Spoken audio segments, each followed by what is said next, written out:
Olá pessoal, tudo bem? Então, estamos aqui hoje para mais uma aula, né? E nessa aula eu quero falar com vocês sobre duas coisas: partição e soma de rima. Então, a partição é necessária para a gente definir a soma de rima, e a gente vai ver depois que a soma de rima é o que a gente usa, na verdade, para definir a integral de rima, que é a integral. Bom, muito bem, vamos começar falando então da partição. Essencialmente, pessoal, o que é uma partição? Uma partição nada mais é que um subconjunto de pontos de um intervalo. Ou seja, você dá um intervalo, dado o intervalo, uma partição daquele intervalo. Então, para você falar em partição, sempre tem que ter um intervalo associado. Dado o intervalo, a gente define uma partição para aquele intervalo. Essencialmente, o que é a partição? A partição é um subconjunto de pontos deste intervalo. Ok? Então, por exemplo, ó, se você pega aqui o intervalo, vamos pegar aqui, por exemplo, aqui o intervalo 0, 1. Então, se a gente considerar aqui os pontos 0, 1 quarto, 1 terço, 1 meio e 1, então isso aqui é uma partição. Então, a partição é o quê? A partição são os pontos, né? Então, você tem aqui a partição como sendo quem? O 0, 1 quarto, 1 terço, e o meio e o 1. Então, a partição nada mais é que um subconjunto de pontos que subdivide um intervalo. Isso é a partição. Claro, essa partição tem algumas propriedades. Por exemplo, a primeira propriedade da partição é o quê? Então, dado o intervalo, tem a partição para aquele intervalo, e a primeira propriedade da partição é que tanto o primeiro elemento da partição quanto o último devem ser necessariamente os extremos do intervalo. Então, o 1 é o extremo superior do intervalo e o 0 é o extremo inferior do intervalo. Então, na partição, sempre o primeiro e o último elemento são os extremos do intervalo. Outra propriedade é o quê? Que sempre os pontos têm que ser menores uns que os outros. Então, você vai sempre na ordem. 0 menor que 1 quarto, menor que 1 terço, menor que meio, menor que 1. Então, você tem aí a ordem e tem que ser sempre menor. Ou seja, você não pode ter pontos repetidos na partição. Ok? Outra propriedade da partição, ela tem um número finito de elementos. Quantos elementos? Bom, aqui, quando você define geral, eu coloquei N elementos ali, né? Como vocês podem ver no slide ali. Esse exemplo aqui eu peguei com 5 elementos. Então, 5 pontos que está associado a esse intervalo aí que vai compor a partição. Porém, embora tenha que ser finito, o número pode ser qualquer quantidade. Então, pode ter 5 elementos, igual nesse exemplo, pode ter 10, 100, 1000, 1 bilhão, 1 trilhão de pontos no intervalo. A gente sabe que o intervalo ele tem infinitos pontos, né? Então, você pode considerar a quantidade finita que você quiser de pontos no intervalo, e esses pontos vão compor uma partição para aquele intervalo. Claro, sempre obedecendo a regra aí que o primeiro e o último elemento seja as extremidades, né? Então, por isso que eu coloco ali, ó, é o P igual ao x0, x1, x2, x3 até xn, onde x0 é a extremidade A, que é menor que o x1, que é menor que o x2, que é menor que o x3, e assim por diante até o xn, que é a última extremidade lá, o B. Ok? Então, pode ter quantos pontos você quiser, desde que seja uma quantidade finita de pontos. Precisa ter a mesma distância entre os pontos? Não, não precisa ter a mesma distância entre os pontos. Ok? Então, a partição, você pode subdividir, ela vai subdividir o intervalo, a gente vai ver isso, né? Que elas são pontos nesse intervalo, e a distância entre os pontos pode ser qualquer uma, você não tem uma regra aí da distância. Embora, às vezes, em muitos exemplos, é comum a gente pegar a partição que tem sempre a mesma distância, né? Muitas vezes, quando você está fazendo demonstração, fazendo um exemplo ilustrativo, fica mais bonito e às vezes é melhor para você fazer as contas quando você pega a partição, que sempre você tem a mesma distância de um ponto até o outro. Porém, isso não é regra. A via de regra, uma partição pode ter pontos com a distância entre eles sendo qualquer distância ali, não tendo uma regra sobre isso. Okay? Bom, uma característica da partição que a gente tem, né, é a seguinte. Toda vez que você considera um subconjunto de pontos no intervalo, você está subdividindo esse intervalo em novos intervalos. Então, essa partição ela define também subintervalos. Então, você pode considerar aqui nesse exemplo nosso, por exemplo, o intervalo 0, 1/4. Depois pode pegar aqui o intervalo 0, 1/3. O intervalo 1/3, meio. O intervalo meio, 1. Então, você tem subintervalos quando você considera essa partição. Você tem essa propriedade. Okay? Então, se a gente considerar aqui no caso mais geral, né? Pegar aqui um caso mais geral. Vamos pegar aqui um caso geral, né? Para a gente trabalhar. Considera aqui, então, como se fosse aqui a extremidade A. Aqui a extremidade B. Então, o A ele vai ser quem? Ele vai ser o nosso x0. E o B vai ser o nosso xn.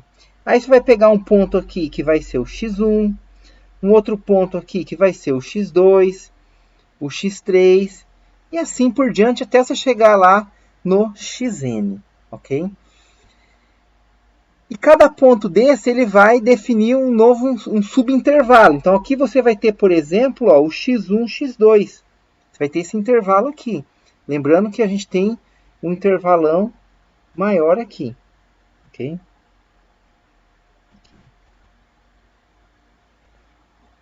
Tem um intervalão maior aqui. Porém, as partições ela definem subintervalos, né?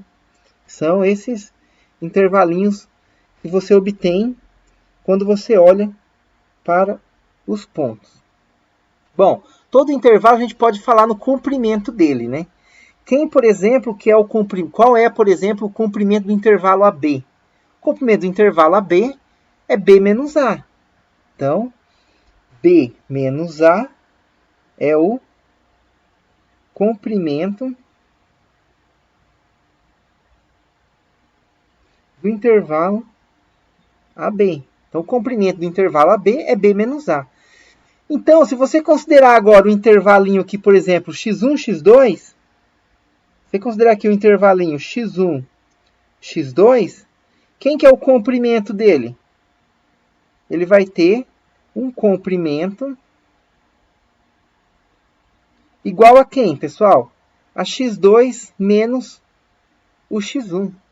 E a gente usa uma notação para denotar esse comprimento. A gente chama esse comprimento, né, de delta x2.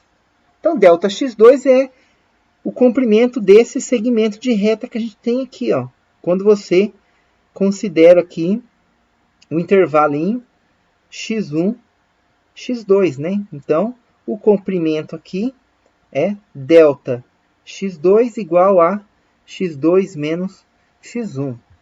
Claro, você pode considerar o caso mais geral, né? Você pode considerar o caso mais geral, que é quem? É o delta xi. Então, você pega um ponto xi aleatório aqui, ok? Um xi, um ponto aleatório, e você vai ter que o delta xi vai ser exatamente o xi menos o xi menos 1.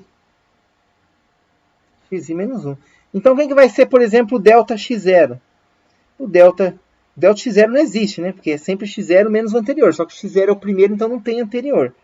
Então, o primeiro comprimento que tem é o nosso delta x1, que vai ser x1 menos o x0, né? Que vai ser esse primeiro comprimento aqui. E quando você está no caso aleatório, então a gente tem o delta xi, que é o xi menos 1, que representa o comprimento de algum intervalo aqui no meio, por exemplo, né? Você tem os três pontinhos que continuam, né? Aí aqui no meio você vai ter aqui o xi menos 1, o xi, você vai ter o intervalo xi menos 1, xi, e associado a ele, você vai ter o comprimento delta xi. Ok? Então, a gente tem isso aí. Então, o que acontece, pessoal? A partição é um subconjunto de pontos de um intervalo, onde o primeiro e o último elemento desse subconjunto são as extremidades do intervalo. Os elementos são sempre um menores que o outro, você tem uma certa ordem ali, os elementos não se repetem.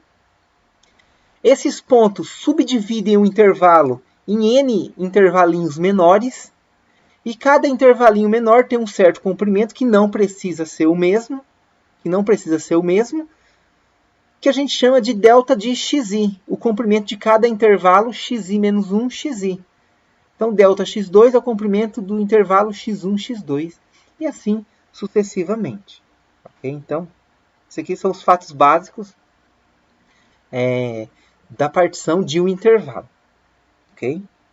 Então, que nem aqui, ó, nesse exemplo que eu fiz aqui em cima, eu peguei um intervalo aqui com uma partição com 5 pontos. Né? Mas você pode pegar com mais pontos, 1 bilhão, 1 trilhão de pontos, se você quiser, né?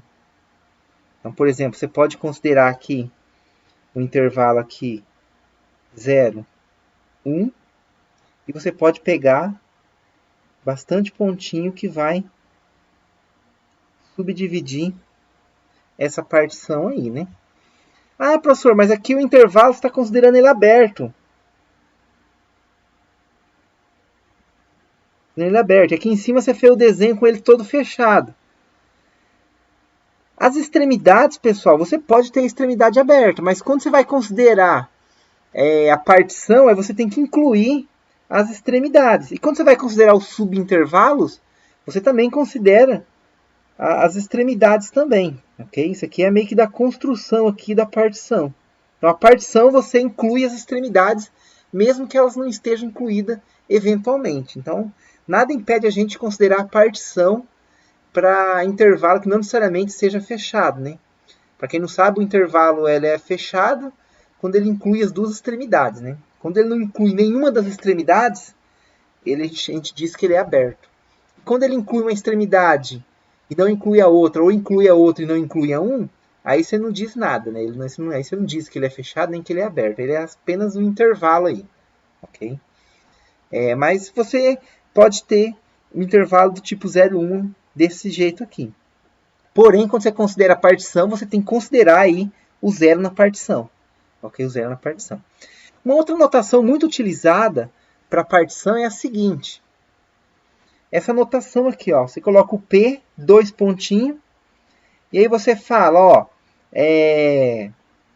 o meu A vai ser o x0, que vai ser menor que o x1, que vai ser menor que o x2, que vai ser menor até o xn, que vai ser o meu B. Por quê? Isso aqui é uma notação bem interessante para partição, né? E é muito usada às vezes. Pelo seguinte fato, pessoal.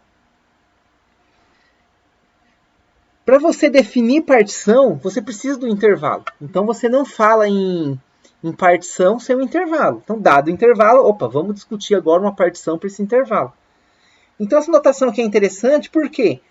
Porque é uma notação que já inclui nela aí quem são o seu intervalo, ou seja, quem são as extremidades do seu intervalo. Então, aqui você tem a extremidade A e a extremidade B.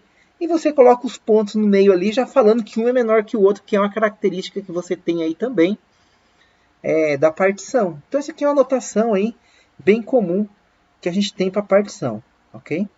Mas, a grosso modo, a partição ela é um subconjunto de pontos, igual eu apresentei no início aqui, igual eu estou apresentando ali no slide. Tá ok? Então, a partição é um conjunto de pontos, igual nesse exemplo que a gente fez aqui, né? E se a gente fosse denotar esse exemplo aqui, naquela notação ali, seria quem? P, 2 pontinhos. Então, seria aqui o 0 igual o meu x0, né? Então, estou falando que o meu x0 é o 0, que é menor que 1/4, que é menor que 1/3, que é menor que meio, que é menor que 1, que é o meu 1, que é a extremidade, né? É que aqui eu coloquei x0, né? Mas seria que é menor aqui que o meu... deixa eu só explicar isso aqui. x0, x1, x2, x3, x4. x4 que é igual a 1, assim fica mais fácil, né? Na verdade, aqui o meu x0 vale 0, né? Então, se eu seguisse aquela notação lá, eu estaria colocando isso daqui, né? Então é assim que eu estaria notando, né? Então eu estou falando aqui o quê? Que o extremo do intervalo inferior é 0, que o extremo superior é 1, né? Desculpa, aqui é 1. O extremo superior é 1. E os pontos são quem? O 0, 1 quarto, 1 terço, 1 meio e o 1. Então é como ficaria então se eu escrevesse essa notação que eu estou apresentando para vocês aqui embaixo, né? Essa notação aqui naquele exemplo lá, né? Naquele exemplo lá. Ok? Então, partição é isso, pessoal. Em resumo, partição é isso. É um subconjunto de pontos é um subconjunto de pontos de um intervalo. E qual que é a ideia disso daí? A ideia é exatamente que você subdivida esse intervalo em subintervalos menores, onde cada comprimento de intervalo a gente chama de delta de xi, ok? Muito bem, então vamos continuar aqui.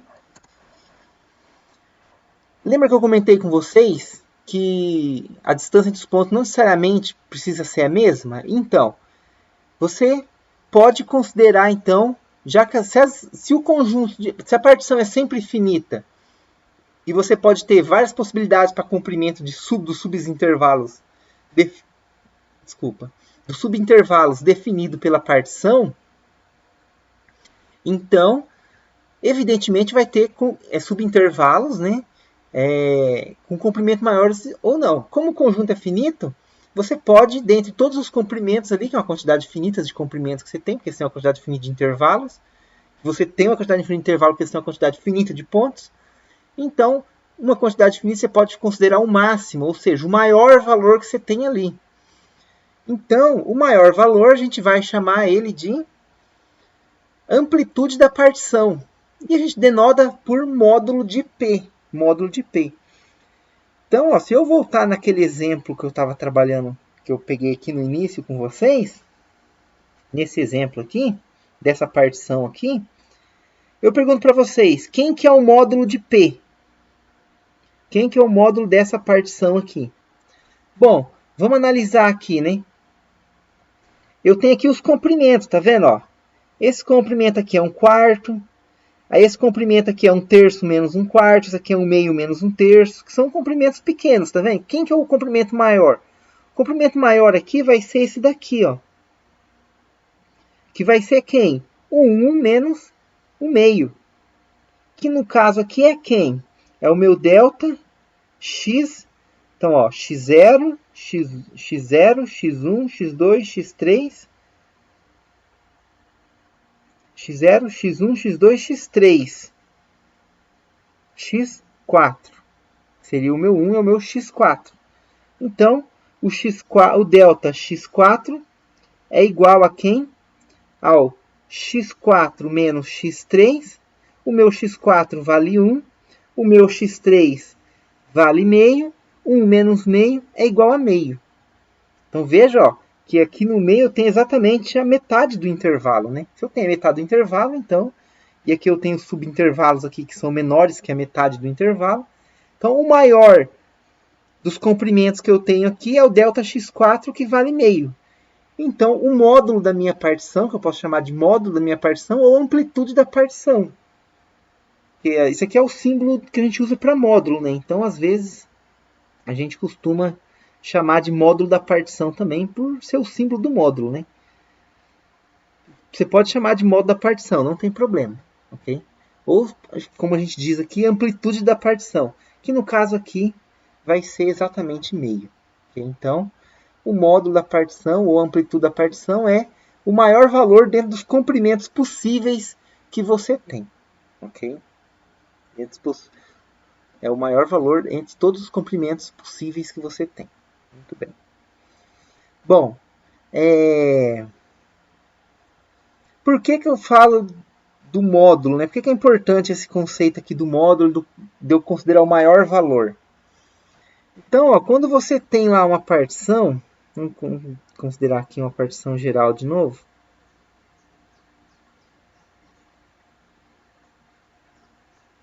Quando você tem aqui uma partição aqui, então você vai ter lá vários pontos, né, que vai compor essa partição sua aqui, né? Você vai ter aqui o A, você vai ter aqui o B, e aí você vai ter aqui os pontos da partição. Vai ter aqui os pontos da partição. Esses pontos vão definir o quê? Eles vão definir subintervalos aqui, nesse intervalo maior AB, né? Que eu estou considerando a partição. Então, você vai ter aqui os subintervalinhos aqui, né? Vai ter aqui os subintervalinhos aqui. O comprimento, então supõe isso aqui, ó, é o x0, x1, x2, x3, x4. O comprimento desse intervalo, que é o delta x4, a gente viu que é x4 menos x3, né? Então, resumindo, o que eu quero dizer para vocês, né? Então, você vai ter aqui uma infinidade de pontos. Aqui no meio, eventualmente, você vai ter aqui o xi menos 1 e esse outro ponto aqui que vai ser o meu xi. E aqui você vai ter o delta xi, que vai ser o xi menos o xi menos 1. Beleza? Então, você vai ter aqui esse intervalo aí. Com esse comprimento ΔXi. Quando eu escrevo o módulo da partição, né? Quando eu escrevo o módulo da partição, eu estou tomando o maior valor possível de ter aqui dentro. Por que eu preciso do maior valor, pessoal? Quando a gente for definir a soma de Riemann, for fazer a integral, a ideia nossa é o quê? É sempre pegar uma partição e fazer uma coisa que a gente chama de refinar ela. O que vai ser refinar uma partição? Vai ser a gente pegar uma partição que já existe e a gente ir lá e adicionar pontos. Adiciona pontos aleatoriamente nessa partição que você já tem. Então, ela passa a ter os pontos que você já tinha, mais os pontos que você adicionou. Ao fazer isso a gente diz um processo de refinamento da partição. O que vai acontecer com aqueles subintervalos? Claro, aqueles subintervalos agora não vão existir mais. Vai existir novos subintervalos. Então, você passa a ter uma nova partição, né? Você passa a ter uma nova partição. Então, aquela partição que você tinha, ficou lá, adicionou pontos, você passa a ter uma nova. Por quê? Porque lembra que a partição é um subconjunto de pontos. Se você adiciona pontos, você muda a partição, você passa a ter uma nova partição. Então, você tem uma partição que refina a anterior, que você pegou a que você tinha e adicionou pontos lá.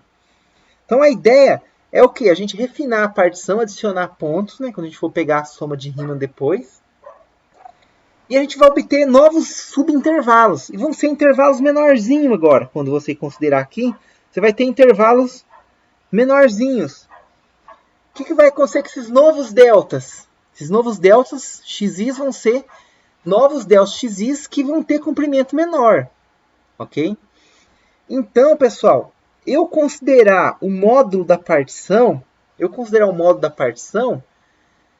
é uma maneira de eu controlar esse refinamento. Em que sentido? O módulo da partição não é o maior comprimento que você tem de subintervalo naquela partição, naquele intervalo? Se eu faço o módulo da partição ser menor do que era antes, eu pego uma nova partição que o módulo é menor. Então, você tem uma partição lá que o módulo, por exemplo, é 1/5. Ou seja, de todos os subintervalos que você tem na partição ali, todos os subintervalos que foi criado com aquela partição, o que tem maior comprimento é 1/5. Tem maior comprimento é 1/5. Então, aquela é a partição com o módulo da partição igual a 1/5. Se eu refino essa partição, adiciono pontos, eu obtenho uma nova partição. E como eu fui adicionando pontos, pode ser o quê? Que eu adicionei um ponto entre aquele intervalinho que tinha comprimento 1/5, que era o maior que eu tinha. E aí o módulo da partição não vai ser 1/5 mais, porque eu adicionei um ponto lá no meio. Então, se você tem um intervalo, adiciona um ponto no meio do intervalo. Né? Você tem aqui um intervalo. Ele tem um comprimento. O comprimento é essa extremidade aqui, vamos chamar aqui de y, essa aqui de x, o comprimento é y menos x. Se você adiciona um ponto aqui no meio, você passa a ter um novo intervalo. Põe aqui z. Aí você vai ter agora esse novo intervalo aqui com um novo comprimento. Então, o que era o maior comprimento antes, quando você passa por um refinamento e você obtém ali novos pontos, então você obtém novos subintervalos, vai ser diferente, porém menor, né, porque você está adicionando pontos ali, o maior comprimento, ou seja, o o módulo ou amplitude da partição. O que eu estou querendo dizer para vocês, pessoal, é o seguinte. Que você fazer o módulo da partição ficar pequeno, né? Que é o que eu estou escrevendo nesse slide aí. O módulo da partição ficar pequeno, ele se aproximar de zero, por exemplo. Ah, ele está ficando pequeno, está ficando próximo de zero, está ficando pequeno. Então, o que quer dizer quando eu falo para vocês que o módulo da partição está ficando próximo de zero, está ficando pequena? Eu estou falando que de todos os subintervalos que aquela partição específica tem, de todos os subintervalos, aquele subintervalo com maior comprimento, esse maior comprimento está ficando pequeno. Então, se o maior de todos está ficando pequeno, quer dizer o quê? Que os outros que são menores, são todos menores que aquele valor, vocês concordam? Então, uma maneira de eu controlar esse refinamento, ou seja, eu adicionar pontos, fazer os subintervalos ficar cada vez menores, eu diminuir o comprimento desses intervalos, eu diminuir os deltas xis. Uma maneira de eu fazer isso é pegar sempre numa partição que você tem o maior valor e refina, faz o módulo de P ir para zero. Ou seja, faz o maior valor ficar pequeno, quer dizer que os outros todos vão ficar menores ainda. Então você vai diminuindo a partição. E uma maneira de você controlar o que é diminuir o comprimento dos subintervalos na partição, aqui tem que tomar cuidado, né? Que eu falei diminuir a partição, cuidado. Na verdade, a partição é o conjunto de pontos, você concorda? A partição é o conjunto de pontos. Então, a partição a gente aumenta, você aumenta a quantidade de pontos. Consequentemente, quando você aumenta a quantidade de pontos, o mesmo intervalo que está o comprimento fixo ali, o intervalo AB, passa a ter esses pontos lá dentro e isso passa a definir subintervalos. Como você tem mais pontos, você passa a ter mais subintervalos. Mais subintervalos disputando o mesmo comprimento, disputando o mesmo espaço, o que vai acontecer? Você vai diminuir o comprimento dos intervalos. Então, diminuir o comprimento dos intervalos é aumentar pontos. Então, só cuidado aí usar os termos aí, na verdade. Eu falei diminuir a partição, né? Mas, na verdade, não é bem isso, né? Você aumenta a partição, adiciona pontos, ok? E diminui o módulo da partição, ou seja, você diminui a amplitude da partição, você diminui o comprimento entre os intervalos. Então, se eu tenho uma partição lá com 500 pontos, por exemplo, pega o intervalo 0,1, sei lá, e pega lá 500 não, vamos pegar menos, vamos pegar aí que seja 20 pontos, por exemplo, ou 30 pontos. E aí você fala assim, ó, o módulo da partição é 1/5. Se o módulo da partição é 1/5, quer dizer o quê? Que todos os outros subintervalinhos que tem ali, o comprimento é menor que 1/5. Adiciona lá um monte de pontos lá. Adiciona mais 100 pontos lá. Aí você tem uma nova partição. Uma nova partição. Você aumentou a partição, aumentou a quantidade de pontos. Consequentemente, você vai diminuir a amplitude da partição. Você vai diminuir o comprimento dos intervalinhos que passam a ter. Então, pessoal, em resumo, o que eu quero chamar a atenção para vocês é o quê? Eu mandar a partição para zero nada mais é que eu adicionar pontos nessa partição e obter intervalinhos cada vez menores. Então, você vai obter intervalinhos cada vez menores. Okay? Então, eu mandar a partição para zero é eu fazer esses subintervalos ficar com comprimentos todos próximos de zero. Okay? Só que eu não controlo todos os subintervalinhos. É difícil, porque imagina, você está lá com 1 milhão de pontos. Você vai ter 1 milhão de subintervalos. 1 milhão de subintervalos. Imagina você se referir a cada subintervalo para você falar na partição. É difícil, então é mais fácil fazer o quê? 1 milhão é a quantidade finita, você pode pegar o maior deles. E aí você se refere apenas ao maior comprimento ali que você tem para o subintervalo. Então você manda o maior comprimento subintervalo para zero, você está mandando todo mundo para zero junto. Okay? Essa é a ideia aqui, então, de eu considerar isso aqui. Beleza? Bom, agora que eu defini partição, vamos então falar da soma de rima. Vamos falar da soma de rima. Então, qual que é a ideia, pessoal? Qual que é a ideia, então? Agora, eu vou adicionar um novo elemento aqui. Até agora a gente tinha o quê? A gente tinha um intervalo, a partição, e a partição definia aquele monte de subintervalo. O que eu vou fazer agora? Eu vou adicionar um novo elemento nessa história, que vai ser uma função, né? Então, agora, A gente vai considerar aqui, vamos considerar aqui agora, uma função na jogada, né? Vamos adicionar uma função aqui no nosso contexto. Então, considera aqui uma função f de x.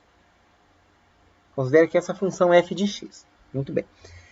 Considera aqui, então, o intervalo A e o intervalo B.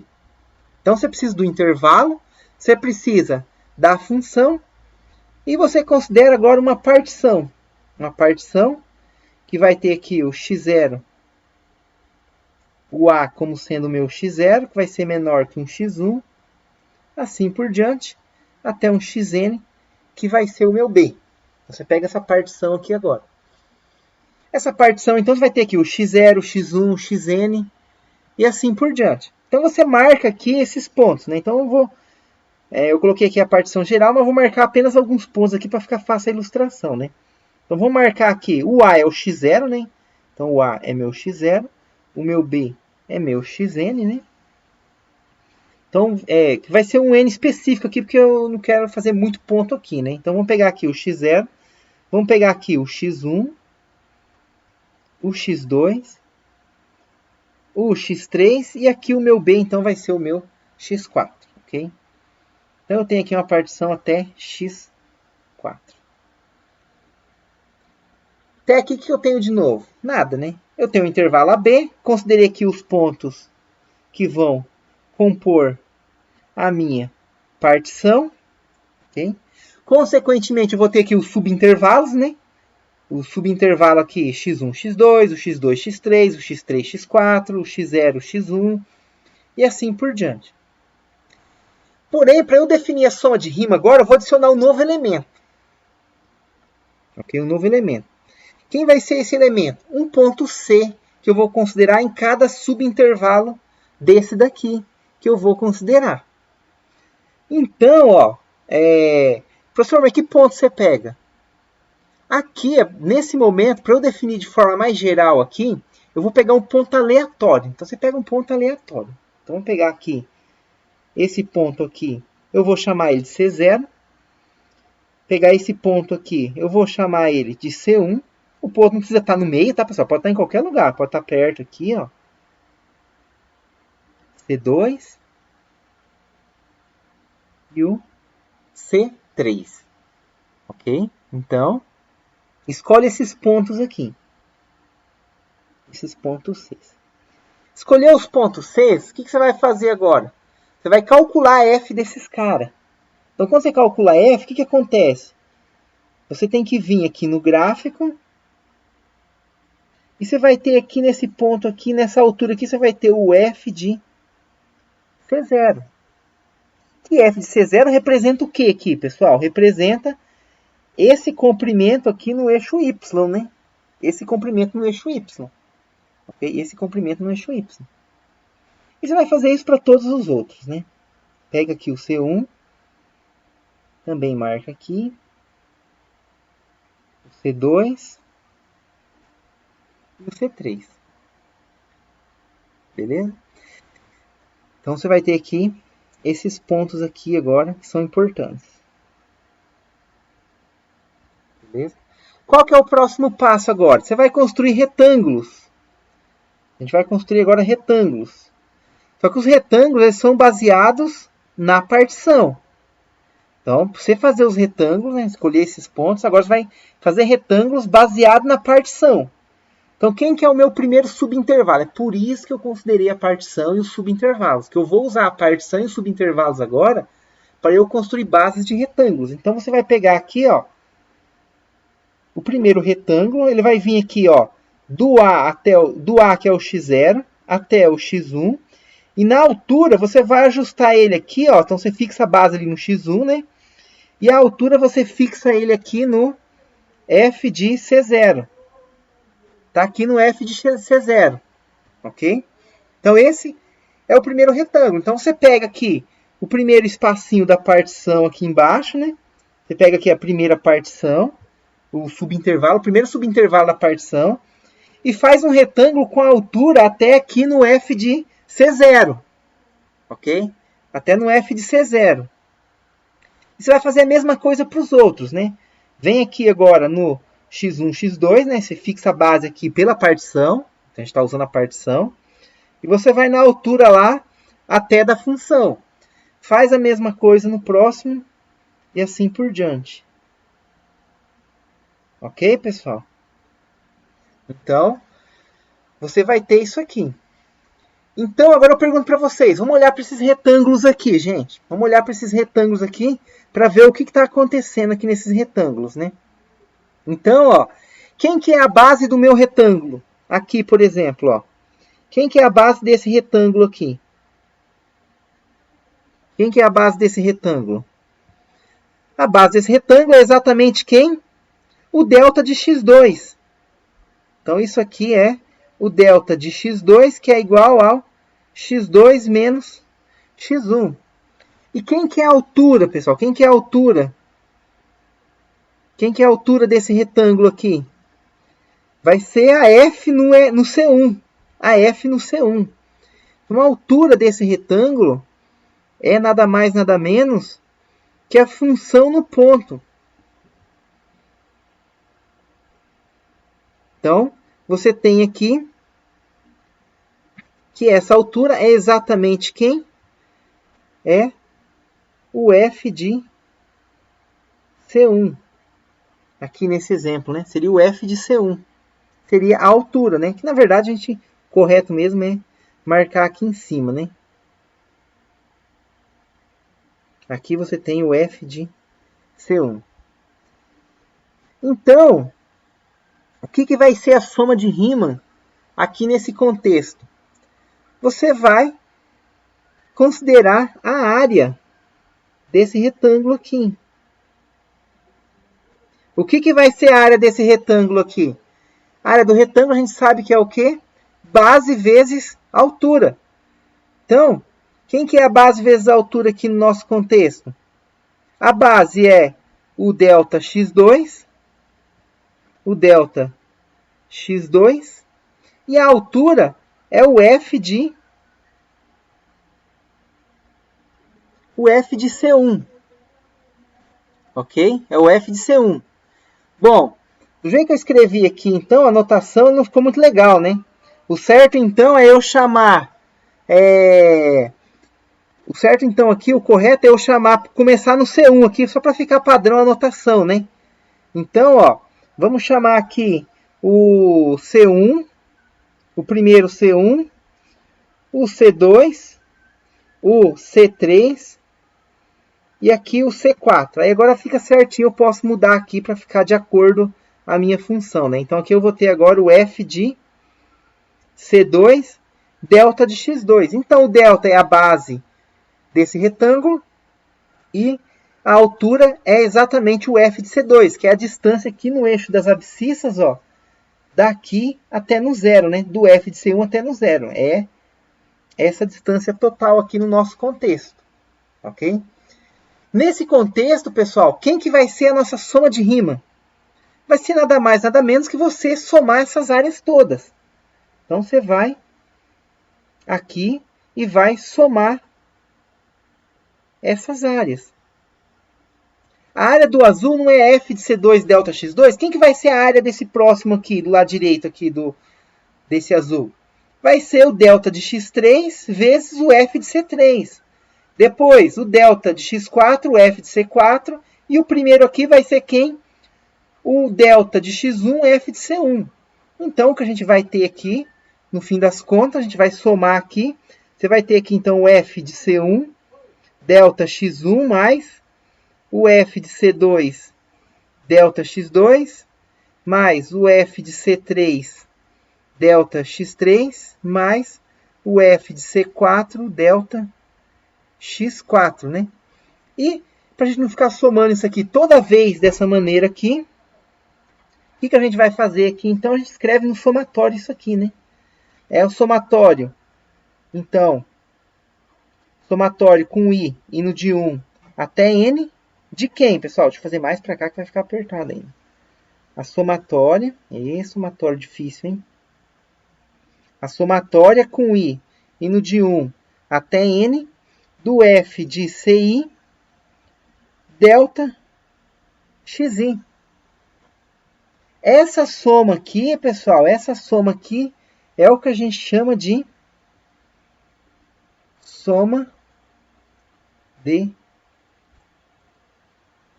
rima. Essa é a soma de rima.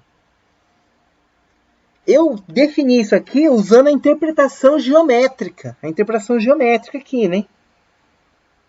Que é o quê? Eu tenho uma função aqui e obter isso aqui. Como eu conversei com vocês na aula lá da motivação para integral, na aula para motivação da integral, o que está acontecendo com a área desses retângulos aqui? Está aproximando a área debaixo da curva. Quando eu refinar essa partição, eu começar a adicionar mais pontos aqui, eu vou obter novos subintervalos. Esse subintervalo vai definir retângulos mais estreitos, ok? Retângulos mais estreitos, que vai aproximar melhor aí a área debaixo da curva para mim. Detalhe importante, gente. Detalhe importante aqui. Opa, deixa eu voltar aqui. Detalhe importante aqui. A função aqui no A e o B, ela tem uma propriedade muito importante aqui. Que é o quê? Ela ser maior ou igual a zero.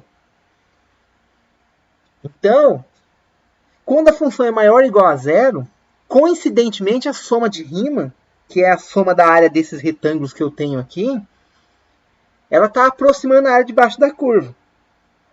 Porém, o que vai acontecer, pessoal, com a soma de rima, se a função, de repente, ficar negativa?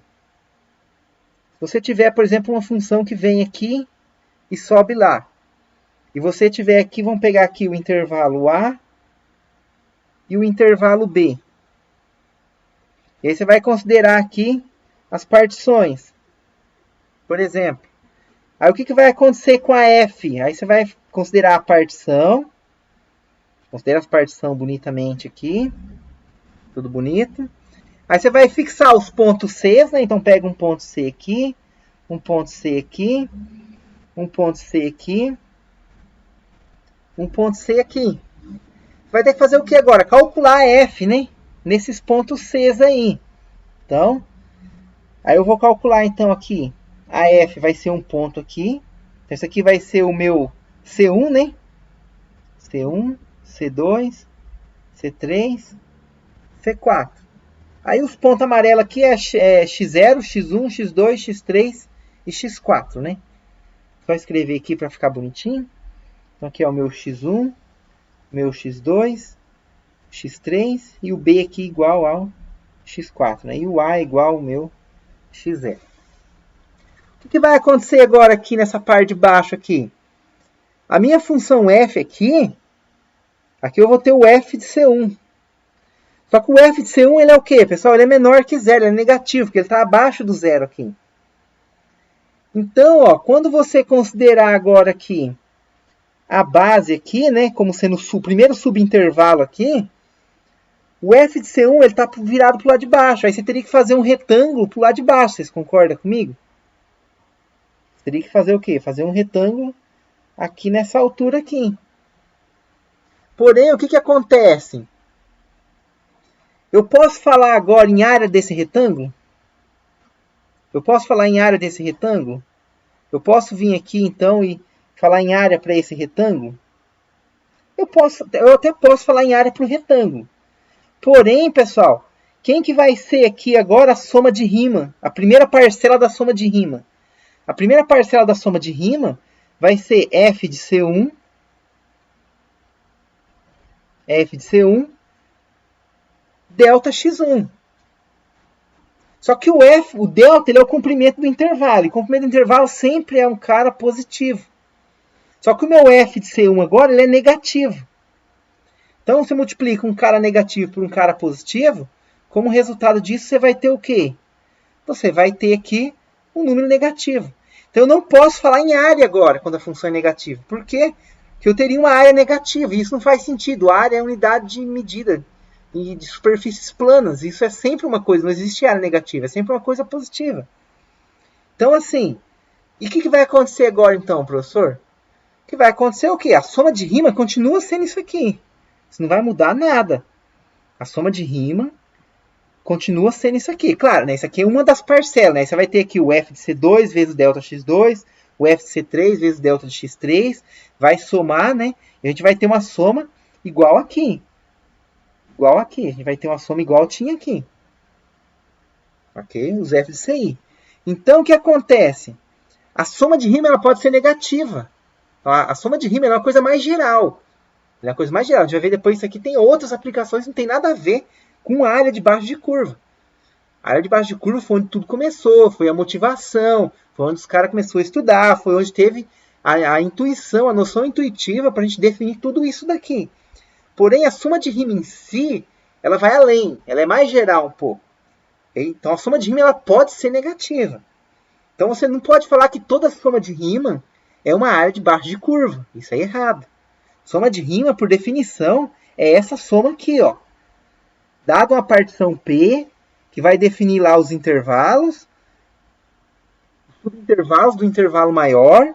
Você vai pegar o quê? Você vai pegar as bases desses subintervalos, vai pegar ali um ponto do subintervalo qualquer, vai calcular f, vai ter uma altura ali, vai ter o f de ci, né, que representa a altura quando a função é maior ou igual a zero, e você vai multiplicar. Então, a soma de rima, você olha para o aspecto algébrico disso aqui. Você constrói os pontos, pega os subintervalos, pega os deltas xi, todos iguaizinhos lá, pega os comprimentos delta xi, só que a f, aí você pega um ponto C qualquer lá dentro e calcula a f dele. Okay? Você calcula a f desse ponto. E isso define a soma de rima. E, em particular, quando a função for positiva, em particular, a soma de rima coincide com a área debaixo da curva. Coincide não.